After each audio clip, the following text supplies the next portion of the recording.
Proverbs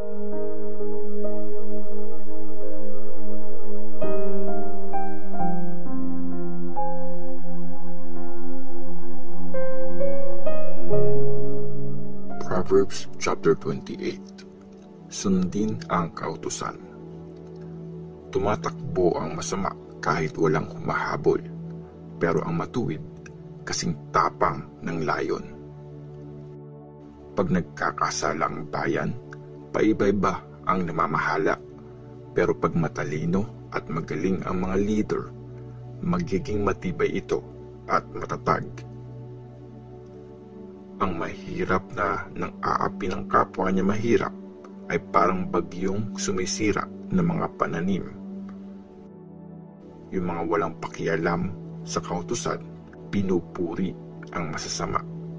Pero yung mga sumusunod sa kautusan, lumalaban sa kanila. Hindi naiintindihan ng masasamang tao kung ano ang hustisya, pero alam na alam ito ng mga nag-worship kay Lord. Mas mabuti pang maging mahirap na namumuhay ng tama kaysa mayaman na masama naman ang ginagawa. Matalinong anak ang sumusunod sa kautusan, pero ang bumabarkada sa mga walang kwenta, kahihiyan ng magulang. Pag yumaman ka dahil sa malaking patubo mo sa utang, mapupunta ang yaman mo sa taong mabait sa mahirap. Pag ang tao di sumusunod sa kautusan, kahit prayer niya, di matanggap ng Diyos. Ang umaakit sa taong matuwid na maging masama, siya mismo ang mahuhulog sa sarili niyang trap. Pero ang walang kasalanan, maganda ang kanyang kinabukasan. Feeling ng mayaman, matalino siya, pero alam ng mahirap na magaling mag-isip kung ano talaga siya. Pag matuwid ang nasa kapangyarihan, nagsa-celebrate ang mga tao, pero pag masama ang namamahala, nagtatago ang lahat. Hindi aasenso ang taong nagtatago ng kasalanan, pero maaawa ang Diyos sa taong umaamin at tumatalikod sa mali niya. Masaya ang taong laging sumusunod kay Lord, pero mapapahamak ang matigas ang ulo. Parang mabangis na layon o sumusugod na bear ang isang masamang leader sa mga taong mahirap. Ang leader na di nakakaintindi ay matindi kung mang-api, pero ang ayaw sa pandaraya, hahaba ang buhay. Yung taong pumatay ng kapwa niya, tatakbo hanggang kamatayan, di siya dapat tulungan. Ang namumuhay ng matuwid, maliligtas ang buhay, pero ang manloloko, bigla na lang malalaglag sa hukay. Maraming makakain ang nag-aararo ng lupa, pero kung walang kwenta ang inaatupag, sobrang maghihirap. Ang taong tapat, mabibless ng sobra, pero ang nagmamadaling yumaman, sure na paparusahan. Hindi tama ang may pinapaboran, pero may mga gagawa ng mali kahit sa maliit na lagay lang. Ang taong madamot, nagmamadaling yumaman, pero di niya alam, maghihirap lang din siya. Ang taong nagsasaway, mas ma-appreciate pagdating ng araw kesa sa taong pumupuri lang. Ang taong nagnanakaw sa magulang niya at nagsasabing hindi yun masama ay walang pinagkaiba sa isang kriminal. Ang makasariling tao nagsisimula ng gulo, pero ang nagtitiwala kay Lord, umaasenso.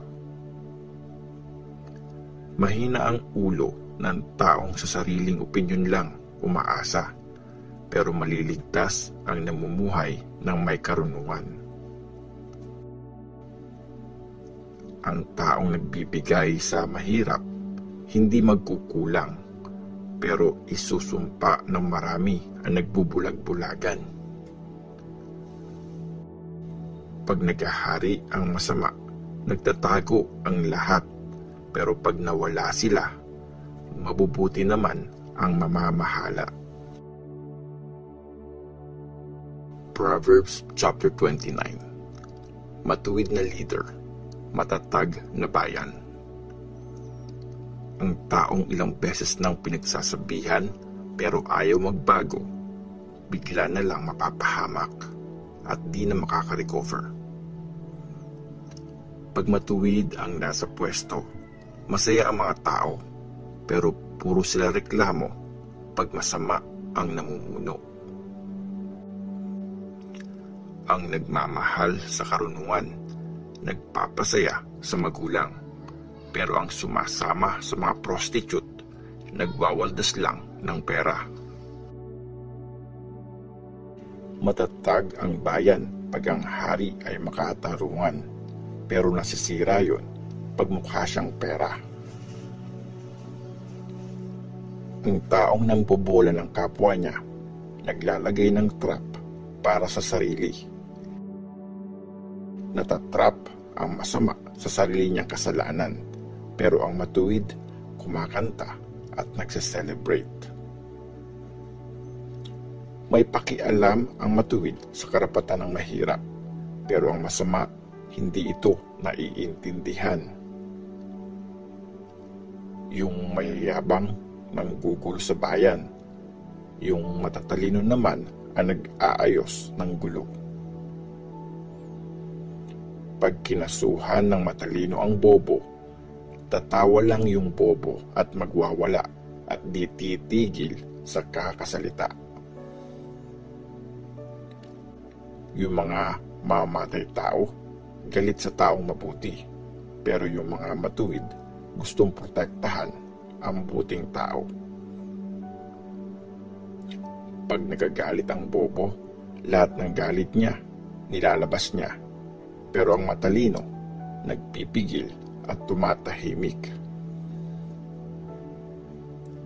Pag nakikinig ang leader sa hindi totoo, lahat ng mga opisyal niya magiging masama. May pagkakapareho ang taong mahirap at ang nagpapahirap. Parehong si Lord ang nagbibigay ng liwanag sa mata nila. Pag ang hari patas mag-judge sa mahirap, yung kaharian niya habang buhay magiging matatag. Ang pamalo at pagsasaway nagbibigay ng karunungan, pero ang batang hindi nadisiplina, kahihiyan ang dala sa nanay niya. Pag masama ang nasa kapangyarihan, dumadami ang kasalanan, pero makikita ng matuwid ang pagbagsak nila. Disiplinahin mo ang anak mo at magiging peaceful ang buhay mo. Sasaya ka dahil sa kanya. Magulo ang bayan pag hindi ginaguide ng Diyos, pero masaya ang mga sumusunod sa batas niya. Hindi sapat ang salita para matuto ang isang servant, kasi kahit maintindihan niya, hindi pa din siya susunod. Mas may pag-asa pa ang bobo kaysa sa taong di pinag-iisipan ang sinasabi. Pag masyado kang mabait sa servant mo simula nung bata siya, dadating ang panahon, aangkinin niya lahat ng iyo. Ang taong mainitin ang ulo, nagsisimula ng gulo. Ang taong madaling magalit, nakakagawa ng maraming kasalanan. Ang magpapabagsak sa isang tao ay kayabangan, pero kung humble ka, respeto ang matatanggap mo. Pagkasabwat ka na magnanakaw, sarili mo ang kalaban mo. Mapaparusahan ka pag nagsabi ka ng totoo.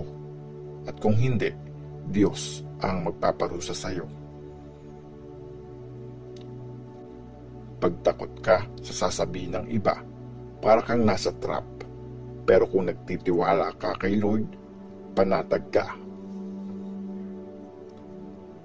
Maraming may gustong paboran sila ng leader, pero kay Lord lang makukuha ang katarungan. Ayaw na ayaw ng matuwid sa masama, at ang masama, galit na galit sa matuwid.